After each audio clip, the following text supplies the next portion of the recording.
The following is a production of DallasCowboys.com and the Dallas Cowboys Football Club. How about them Cowboys? Yeah! Go Cowboys! This is Talkin Cowboys.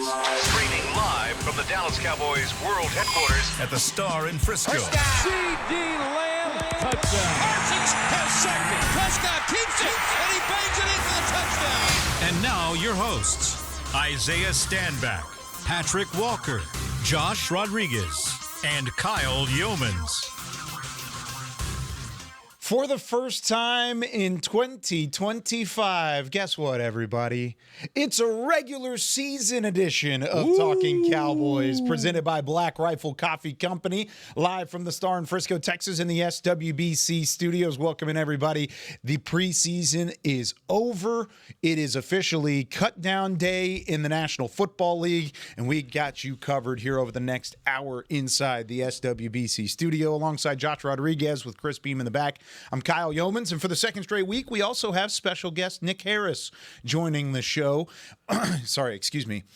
Emmy award-winning Nick Harris for the first time. Congratulations, man. Hey, thank you, fellas. Congrats, I am blessed. dude. Hey, man, God is good. Shout out to everybody here that had a role in this. We won the Emmy last night for Best Sports Documentary for the Deep Blue that we did on Marion Barber. That was myself, Ambar Garcia, Caden Gates, Alex Lilly. Shout out to Derek and Nick for allowing me to be a part of that big project. It was so rewarding, and glad we got to finish it off the right way last night. And congrats, man. Thank you, guys. I appreciate y'all. And this is your first Emmy win. It is, And yep. so that one's always a little bit special, especially for those that don't know. When you get to go to the award show, get to dress up. You looked great last night in your blue suit. Thank you. It was a little tight on me.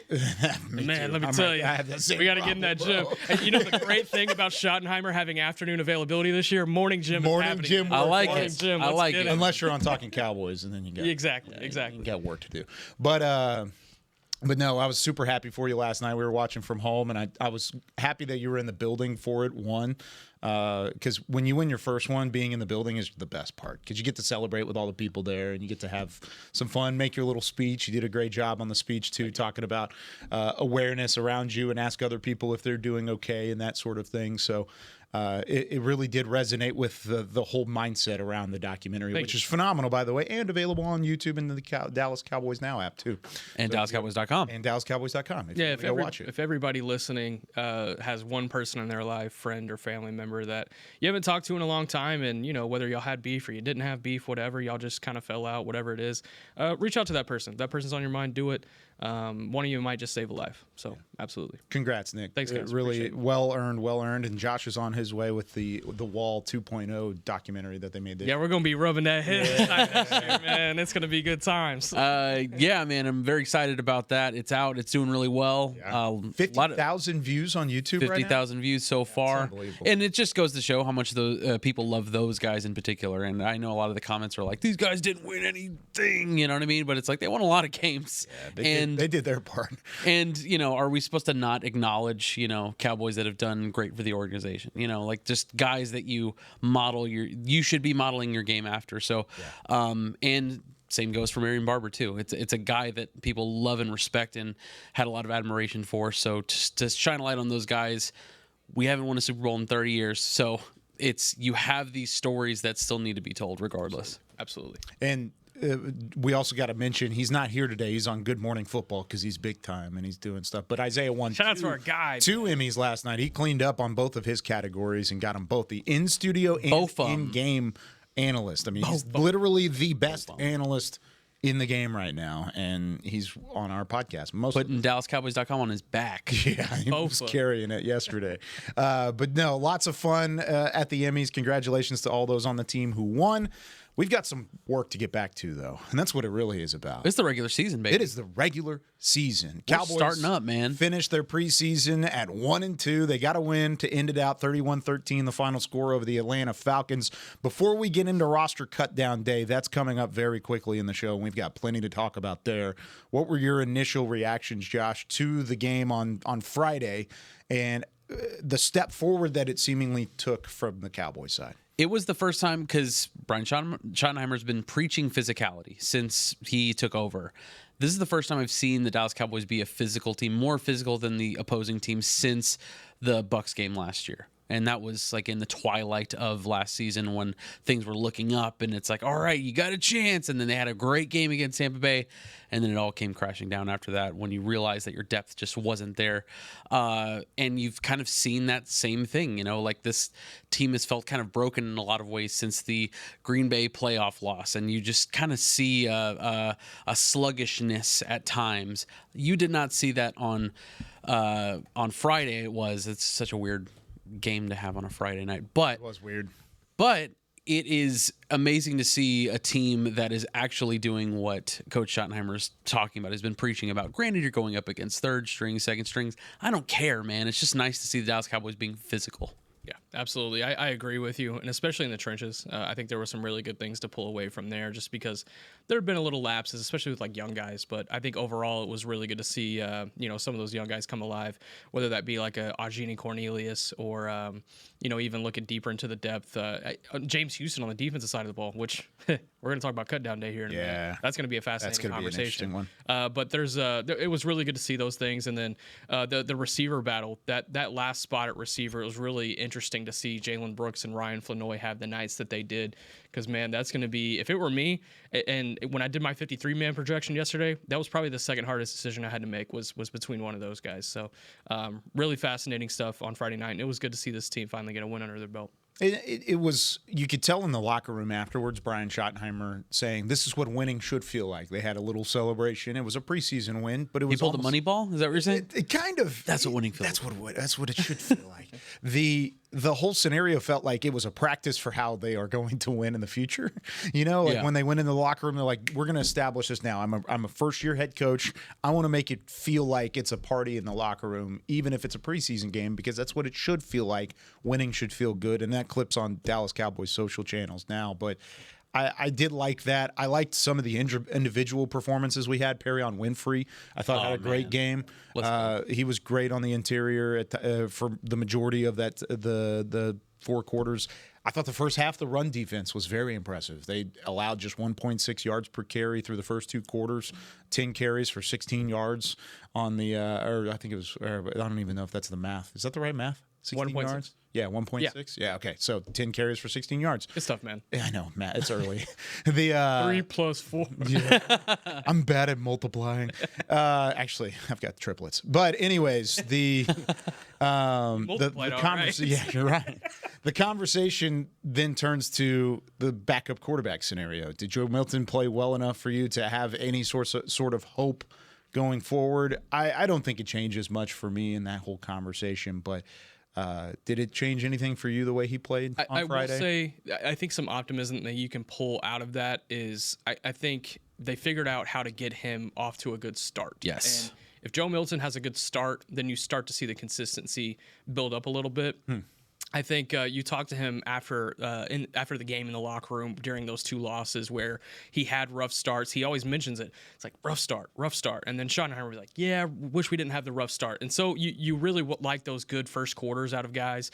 Joe Milton certainly had it. They started off with 14 points in that first frame, and it really allowed him to settle in a lot quicker than he did in those first 2 games. So much so that they pulled him with 9 minutes left in the third quarter. They're like, all right, we've seen what we need to see.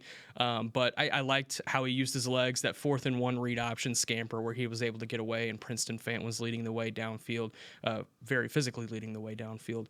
That was really good to see. And then, he was able to, his footwork was a little bit cleaner. I mean, it's going to take time with Joe Milton. Those footwork issues take years to develop. And I think something to also keep in mind with Joe Milton is we're starting to see a lot of these Tennessee quarterbacks not pan out here in the NFL. Hendon Hooker got released by the Lions yesterday.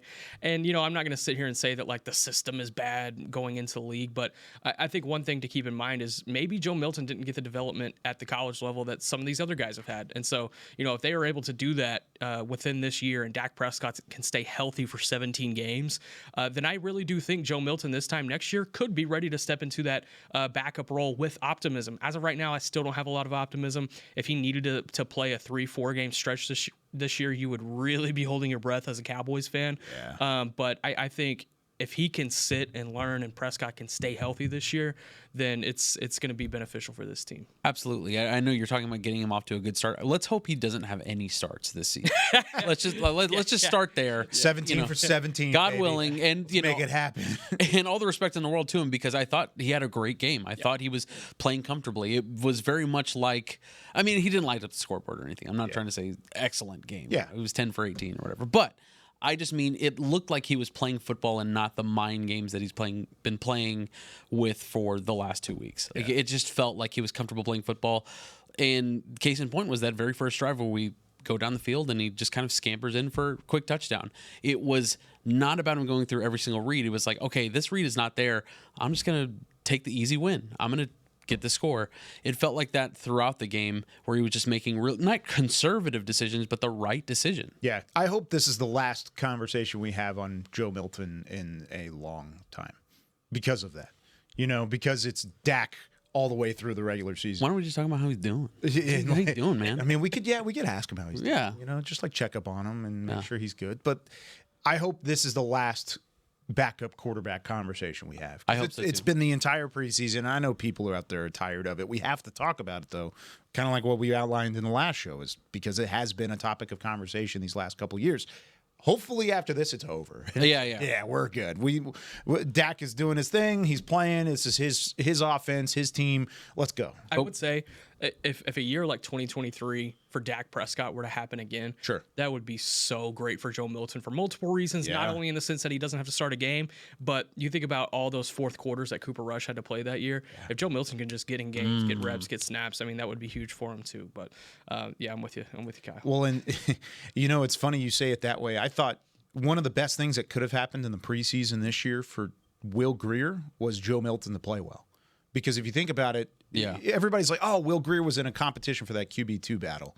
I don't think that was ever really the case for this coaching staff. As soon as the Cowboys traded for Joe Milton, it was confirmation bias the entire time. He's not going anywhere. No. Even if Joe Milton loses the quarterback 2 spot, it's not going to be the Will Grier. It's going to be the Mr. Outside hire and another opportunistic veteran that can come in and play immediately. Will Grier was never going to be the number 2 quarterback on this roster, but he could have been the number 3 quarterback. Hey, which one of these quarterbacks has a Super Bowl ring? It is Will Grier. But with that being said, just for a split second in Philly, for all of that being said, Will Grier did his job throughout the offseason and throughout the preseason, showed that, hey, he still belongs in an NFL camp somewhere, but he was never going to be the QB2. It's just part of it. I think if Will Grier were to get booted off of this roster, Joe Milton's still on the roster because they've invested in him. They're going to allow him to grow. They would boot Will Grier to bring in somebody else to try and be that backup quarterback. Hopefully that's not the case. Maybe it is. Maybe they find somebody that they bring in and Will Grier can fit on this team somewhere. But it's a lot of times for backup quarterbacks, the best thing for them is for the guy in front of them to remain successful, is to your point with Dak and Joe Milton. Roster cutdowns. They're here. Some of them are, anyways. Yeah. Let's go through some of the names that have been reported and released as the Cowboys start their trek toward the 53-man roster. Here are the names that are on DallasCowboys.com right now, released and waived. By the way, there is a difference. We can go through that in a minute. Released is Lyle Collins. Waived is Nick Broker, Denzel Daxon, Josh Kelly, Tyler Neville, Troy Pride, John Steven Jr.'s, and then waive injured was Christian Matthew. Any of those names pop off the list so far? Maybe not pop off the list, but a couple that I were maybe surprised to see in the first wave were Troy Pride and John Stevens. Troy Pride, I thought, knocked on the door of making this roster, but I think Andrew Booth's second preseason game really put him over the edge. And then whenever Booth got the ball cap on the sideline for preseason game 3, I think that kind of told you where Pride was headed. But a really physical player in camp. I think he'll land on a practice squad either here or somewhere else and be really good. And then John Stevens, man, that's just a tough story. You know, you go back to the training camp in 2023. It was so much fun getting to see him, really shine out there in Oxnard. And he was electric. Tore his ACL, came back last year for training camp, did the same thing, tore his ACL again, and then sounds like he's been dealing with some knee soreness as well in that same knee. So it's tough, and you hope he rebounds, whether that's on the field or off the field. But wishing the best for John Stevens. Just wanted to shout him out. No, absolutely. In addition to him, Tyler Neville, someone who has a great story, who had a decent camp. I feel like he had spurts where he was actually like really good. Yeah. But it's another one of those great stories that you hope works out, and I think these are two guys that you could definitely get in your practice squad. I mean, just guessing here. I was kind of last week I was sitting on the table for the experience and familiarity of Lyle Collins, but after watching, this Atlanta game, I understand they're wanting to emphasize their young talent and keep generating their talent with a guy like Ajani Cornelius, who had an excellent game. Yeah. Excellent game. So you understand why they want to develop a guy like that. If he ends up on the roster, if he doesn't, you understand that too. Troy Pride made a big play, but didn't make a big play. There's just a mental lapse there, obviously. But I think he was, like you said, he was physical in camp. So just a few names, but I don't think there's any big surprise here. Yeah, the safety, right? What was that? That was a safety, right? Yes. The Troy Pride interception. It would have been, absolutely. Had the play counted. Yeah. I mean, he caught it, and backward momentum did not take him into the end zone. And I was sitting there watching it live, and I was like, I think that's all a of us in the press box were looking at it the same way of like, he caught that ball at like the 5-yard line. And he totally ran into the end. He could have turned and cut easily, but he just kind of like floated in. Yeah. It's like, I mean, either that or his agility is like a -7 on Madden. Like, and I don't think that's the case. I just think if you're going to say his momentum carried him into the end zone, I was like, I don't know about that one. That was. He's lucky the play didn't count. I'll say that. That was the first conversation, is because of the penalty beforehand. Yeah. If that penalty wouldn't have happened. And maybe the officials are lucky that it didn't happen too. They're like, we could just call a penalty, it'll be fine. Yeah. Because then they're going to have to go back and sort through whether or not that was a safety or not. Preseason, weird scenarios, they pop up all the time, but that one was a little extra. I was like, why are you taking a knee in the back of the end zone? He celebrated too early on that, and it was just like everybody celebrated. What are we doing, dude? You could tell everybody. That was an interesting one. Going back to that's an I made the team move right there. Yeah, like the play's not over. The rain falling down. That was Israel McQuamu at SoFi when he got the interception. He was like throwing his helmet in the stands. He's like, I made this. It's hard cut to cut day. He's like, oh man, shouldn't have done that. Back to Lyle Collins. I thought some of the local media was tweeting about it and saying he never really had a chance to make the roster, and he never was given the opportunity. I think it's more so the second one. He never really got a ton of preseason snaps, but they brought him back to give him a shot. They gave him a shot to make it. The name certainly rings more than maybe the tape did, but he had a good workout in Oxnard. They signed him for a reason. He stuck around all through training camp. I think some of the stuff that he was doing post-practice, in the way that he was working with guys like Donovan Ezeraku and some of those other young guys after practice with handwork and footwork and some of the extra things, that was so valuable. So even if he doesn't make the roster, I mean, I think there's a lot of what LC did in this training camp and in this preseason that will show up on the field in 2025 for the Cowboys. So I want to give him the respect where the respect is due. He took some extra time to mentor these guys, even though he was here for just a short time, couple of weeks. There was an impact and there was a footprint. So if they brought him back on the practice squad, I don't know if he's interested in the practice squad. He's a vested veteran. He can sign anywhere he wants to. That's part of the release thing.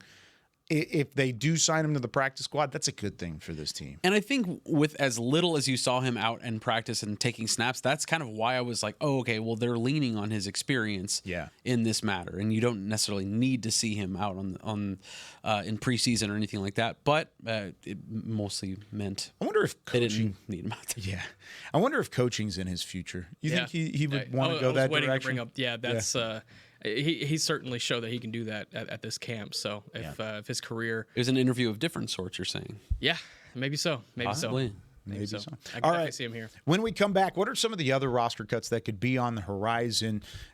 Are there any surprise names that we should be looking for? What are the rumors kind of floating around the 53-man roster? All those cuts will happen today. We'll see if they all get reported today.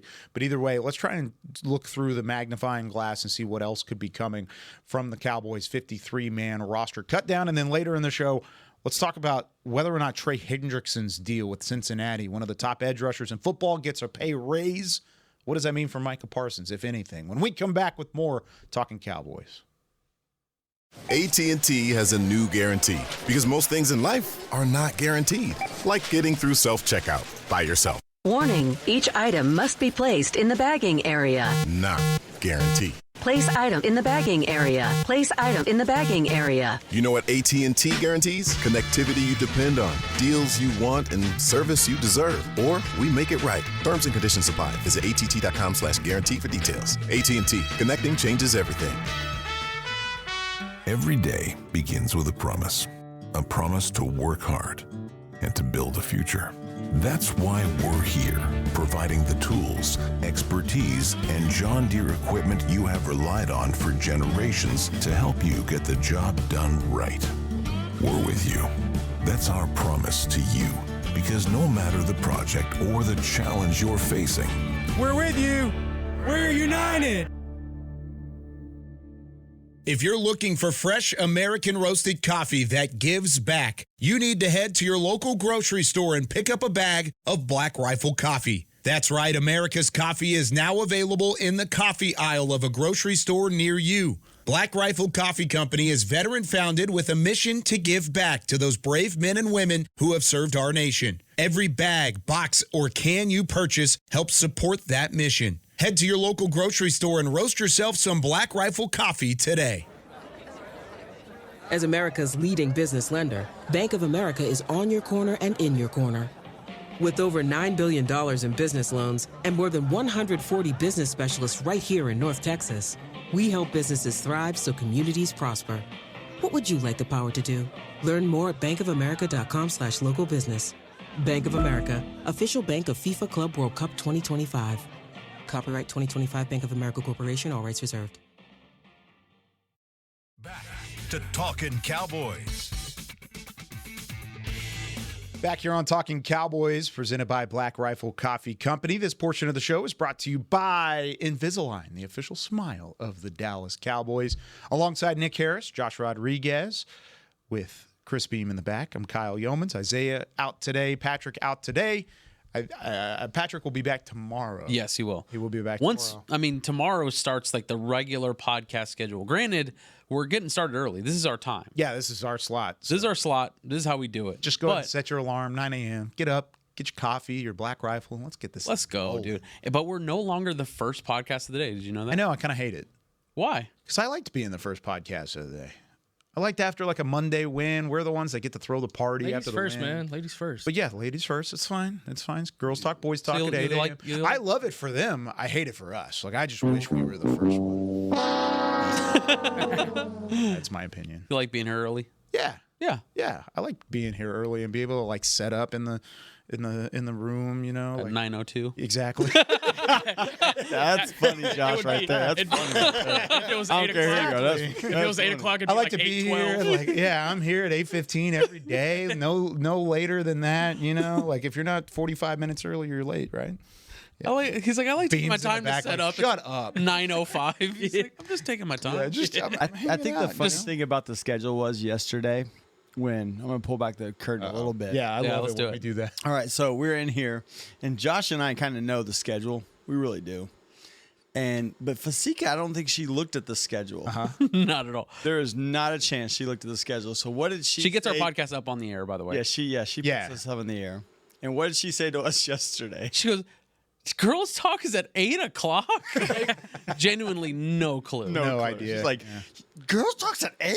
Yeah. Are you kidding me?" I'm like, "Yep. Yep. Be here." Girls Talk, Boys Talk, 8 a.m. 8 a.m. Monday through Friday, starting tomorrow. Starring Nicole Hutchison. Nicole Hutchison does a great job on that show. And then we'll follow him up at 9 a.m. She's great. She's our comment of the day comes from Broke. He's starting to rack up some wins here. This one just made me chuckle. He said, "Is Nick Bryan's son?" As in Brian Broaddus. Would you like to go ahead and dispel that? I don't know if I'm honored or offended. I don't know. I'm somewhere in between. One way or the other. Just say, "Here's a guy" a lot. Yeah. Here's a guy. So, yeah. No, he is Nick's not. got a podcast. No, Nick does have a podcast. Great point, Aisha. We'll talk about that later. Oh, gosh. All right, let's move on to getting into 53-man roster. Maybe not predictions, but let's hear the rumor mill Nobody better than hear the rumor mill from Nick Harris of the Fort Worth Star-Telegram. What are you hearing right now? Formerly DallasCowboys.com.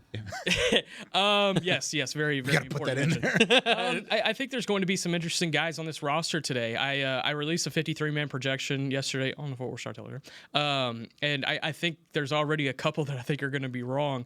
One that I would probably categorize as the biggest surprise to keep an eye on. I'm not saying this is going to happen, but one to definitely keep an eye on.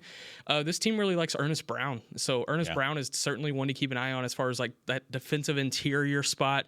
Played really well in the preseason. Had his moments in camp, but I think it was those 2 preseason games that he played in that really made him shine.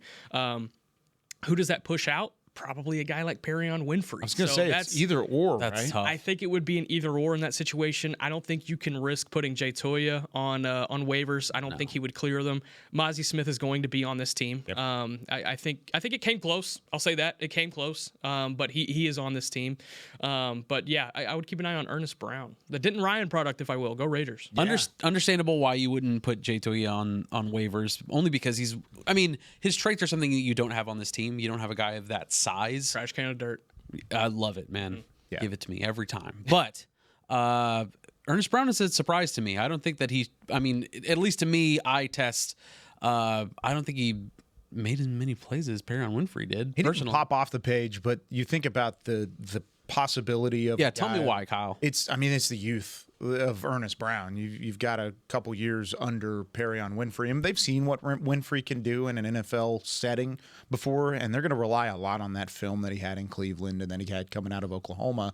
Whereas Ernest Brown, nobody really knows about yet. I think it's going to be between those two guys, and who's most likely to make it to the practice squad if you cut them. Because I think both will be a part of this team, or they'll try and keep them as both a part of the team. I don't know if they feel more confident one way or the other. I think I would say Winfrey, but Winfrey was also on waivers previously, right? Like he was a free agent initially.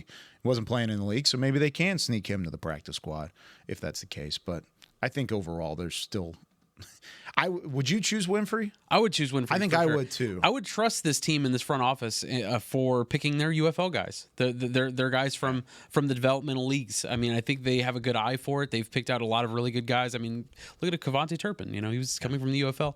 So I don't know. I would trust them on this one. I really would. Yeah. But Ernest Brown, if they like him, would you keep just based on your eye test, Nick? Not what you've heard from the team, because I think the team maybe values Ernest Brown more.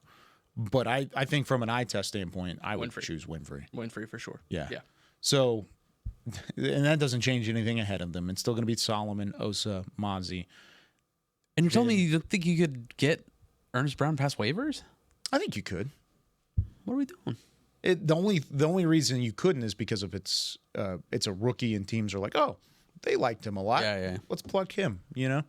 That might be the one thing. I think Winfrey, they probably both would make it. We say this every year where there's of course. There's a couple guys where it's like, oh, there's no way he's going to make waivers, and then he makes waivers. Every team has their own guys exactly like that. Exactly. So. There's going to be one or two guys that don't make it. Yeah. And I don't know if Ernest Brown or Perion Winfrey would be that guy that doesn't make it.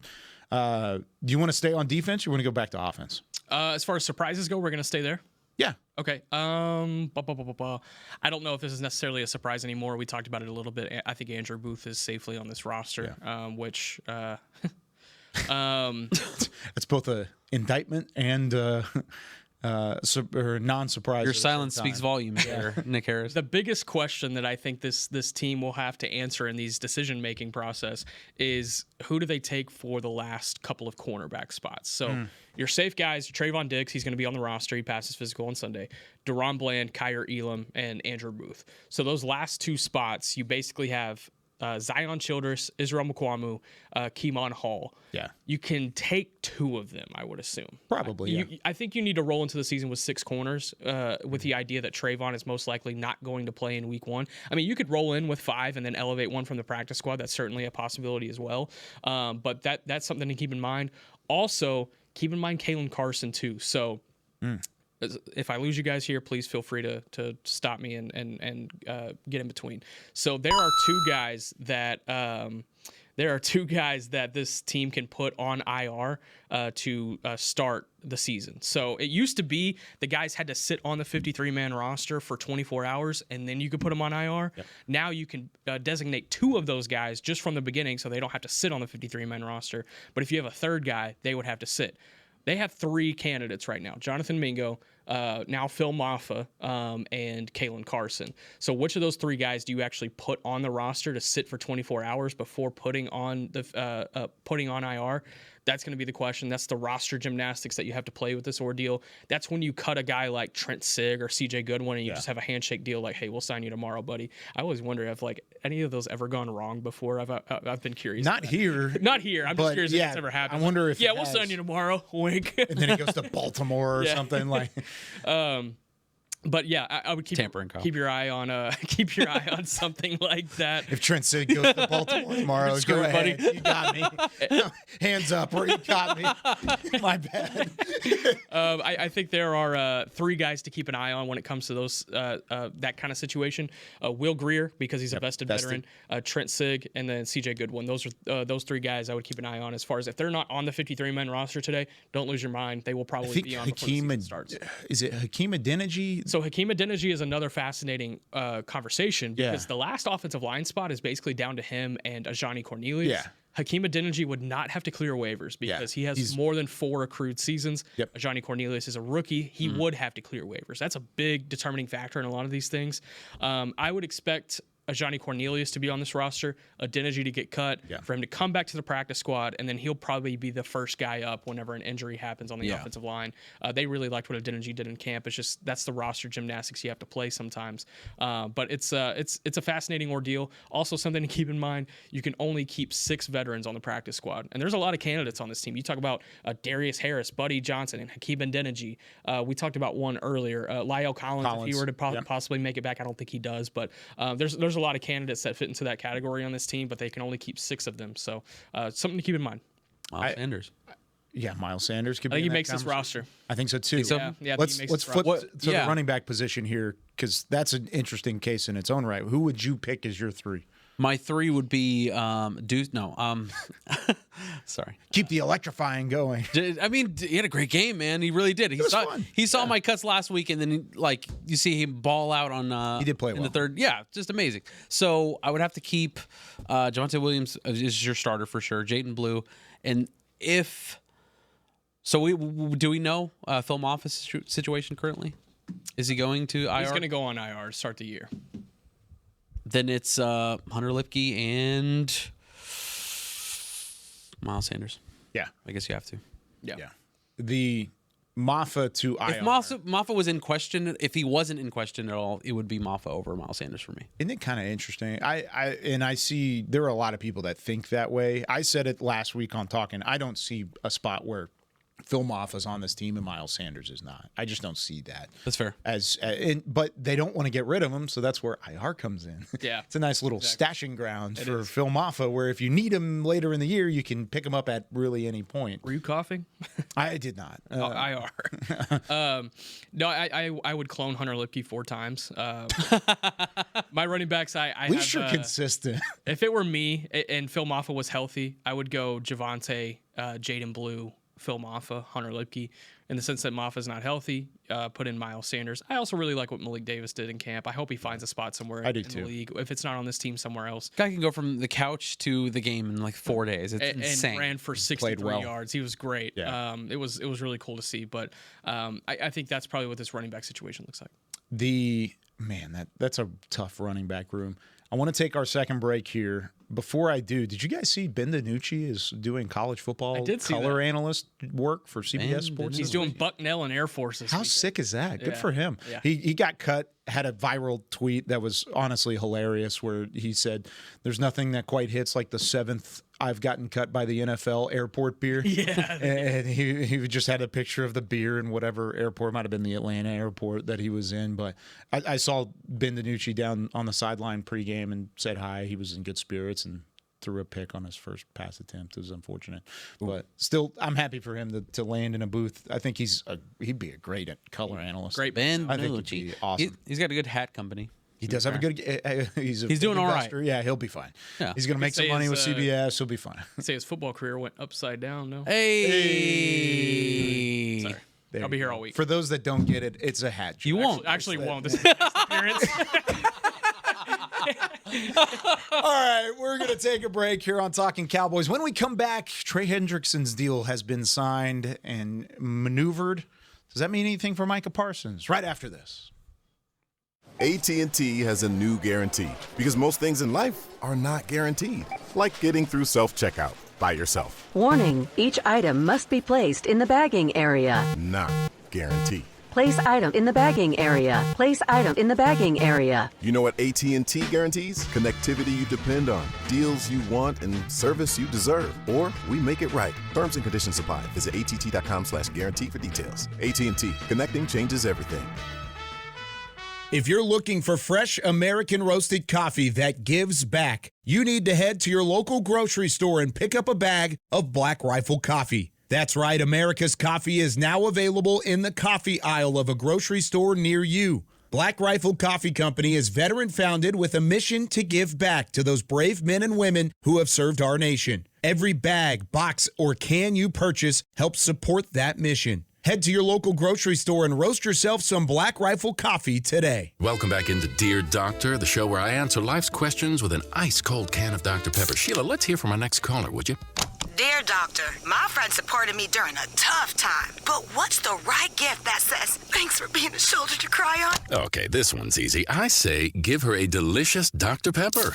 Nothing says, thanks, girl, better than a one-of-a-kind soda. Yes, any Dr. Pepper flavor will do. Now, just a reminder that I don't need to be a real doctor to know that Dr. Pepper is the one you deserve. It's the official men's skincare brand of the Dallas Cowboys, Jack Black. And right now, Cowboys fans can get 15% off their $75 order. Plus, because every deal needs a playmaker, your order will include a free 5-piece skincare set and free shipping. The Jack Black Playmaker is 4 of Jack's favorites and a full-sized intense therapy lip balm. Make a play for the playmaker at getjackblack.com/cowboys with the code CowboysVIP. That's getjackblack.com/cowboys with the code CowboysVIP. Back to Talkin' Cowboys. Back here on Talking Cowboys, presented by Black Rifle Coffee Company, the official coffee of the Dallas Cowboys. Final segment here on a Tuesday show. Good news, we're back all week, Tuesday through Friday, every single day at 9 a.m. Not we Friday. are here. Oh. What? Yeah. Not this Friday. Yeah, we are. Are we this Friday? Yeah. Why would we not be? Yeah. Oh. Look at the schedule. I know the schedule. I'm not going to be here. No, I know the schedule. I'm Josh Rodriguez. That's what I said. Yeah, Can I go on a rant? Can I go on a mini Oh, rant? gosh. If there's going to be a couple players cut today that fans are going to be upset about, there's going to be a couple players, and they are going to lose their mind. If you are one of those people that lose your mind over someone that is cut today, let's say like a rookie undrafted kid, I want you to tag me on Twitter and say and point back to a time where this team cut a player and he landed on another team on a waiver wire and he had like a stellar career. I'm just going to wait on that. The biggest name recently I can think of is like John Ridgeway. John Ridgeway, and he's out of the league. He hasn't. He wouldn't have been any better. Yeah. I don't know. Yeah. Like Isaiah Land a couple years ago, you would have thought that this team Oh, cut Michael yeah, Parsons. man. Yeah. Julius Wood last year, you would have thought that they cut, Javon Holland. I mean, it's Who would be the guy that you would be super upset about if they got? that's what I'm saying. Like, I don't think there's a reason to get super upset about anybody who would. What about get cut. medium upset? I would throw a brick through a wall if it was Shamar James. See, and that won't happen. That That's what won't I'm happen. saying. That's what I'm But saying. I'm saying, It's like, I would be absolutely. I could just see Josh chucking a brick. Like all the windows in here. I would be so upset. But that's not going to happen. I don't think they would cut him. Yeah. Yeah, James was a 5th-round draft pick, so I don't think they really try not to part ways. I think one I could maybe see getting cut and landing somewhere else and doing all right is James he's Houston. going anywhere. Like James Houston could probably be one. Like that would be a pen pen throw. I would understand maybe a little bit of a an outrage over that. But again, was there ever really a spot on the roster for him? He played well the other day. Do you think he could have played his way into a spot? Yeah, I have him on my 53 projection. Okay. Yeah. So So it's going to be him or Peyton Turner. It's going to be one of those two guys. Yeah. See, I think I would pick Houston. Houston. Do you have enough run support on the edge to be able to justify that? Because James Houston is 6'1", 240. Brings you the run game stuff. Yeah. That question would come down to how confident are you in Sam Williams to be able to step up in the run? See, and I'm pretty confident. I think Sam Williams had a better camp than people are leading on. I think so too. I think I don't know why there's so much slander on Sam Williams. Yeah, I don't understand where the doo-doo's coming from. Yeah. I think I have an idea, but I'm not going to say it here. There's one guy in particular. All right, speaking of edge rushers, Trey Hendrickson, one of the top edge rushers in football, wanted a deal, held in just like Micah Parsons did. Maybe a little bit more severe than the Micah Parsons held case. out, then held in. Exactly. Yeah. So at least at some point there was an actual held out, whereas Parsons has been here. He gets a raise. They up his salary to $30 million, but it's still a 1-year deal. Mm. What does that do for the Micah Parsons situation, if anything? It might not change a single thing, but does it change anything in your eyes? I mean, if there's anything that does happen with that, there is no excuse from the agent perspective to come to the table. Like, because from an agent perspective, it makes sense to wait until the market is finished before you get your guy in. Sorry, I'm having acid reflux here. You got the water right there. Yeah, I know. I had Wingstop last night. That's still a sponsor, right? Still sponsor. Okay, good. We get the ranch. It's on us. Yeah, it was great. I think it incentivizes the agent to come to the negotiation table. But again, there's so many nuances to this ordeal between Micah and the organization. I think this is a very minimal impact, if any, but I think it's notable. I'll say that because now Micah Parsons is the last one standing as far as non-quarterbacks, edge rushers, whatever you want to say. Terry McLaurin got done yesterday too, so there's another one. Now it's just all eyes are on Micah Parsons. So there's nothing from the agent perspective to want to hold and wait now. Yeah, I mean, at this point, I would be very surprised if it happens this season. I mean, wow. Jerry Jones has been very adamant about he's under contract for this year, and we've seen this play out before. I mean, the Netflix documentary is kind of the proof is there. If Mike is willing to, Smith. Yeah, I mean, if the only leverage that he really has is if he's willing to hold out and not play games. But it would have to mean that you desperately need Micah Parsons on the team. And of course you do, but that's the only leverage that he has. And is he willing to lose that much money per game for the rest of the season? I don't know about that because he's been holding in this whole time. Yeah, I think the time to hold out is gone. Yeah, absolutely. For Micah. He probably won't be in practices up until Philly, but is he going to dress out for Philly? Who knows? Do you think he's available? Dak said yesterday he has no questions. He thinks he'll be there. Shoddy says he expects him to be there. I don't know how you expect him to play and not expect him to be limited. I think he would be extremely limited, like pass down situations, and that's about it. Yeah. This team. I'm sorry. Go ahead. Sorry, I didn't mean. No. Like that was genuinely it. Like I don't know how you don't expect him to be limited. This team returns to the practice field on Friday. If he's not on the practice field on Friday, then if he plays, we're looking at 15, 20 snaps. I mean, it would be a ramp up. Him out there. I mean, it would be a disservice to him and the team. You would risk injury. I mean, there's a lot of things. I don't know if this back tightness is a real thing, but let's say it is. Oh, did you not see him laying down on the sideline? Yeah, he was trying to stretch out the back. I get it. It was lit. I don't know, man. I don't know. Back tightness. Yeah, sure. Contract's really good medicine for that. Yeah, that'll work out pretty That's nicely. What it was. You can get a lot of Tylenol with that $40 million. Does it change anything, the fact that Hendrickson could have reset the market to $41 million or whatever it would have been to reset the market, and he doesn't? Instead, it's just a 1-year deal, and it's just kind of a, hey, like, here's a little extra bread. We'll get you down the road, maybe. Probably not. I don't think Cincinnati should be the expected re-signing for Trey Hendrickson next year, right?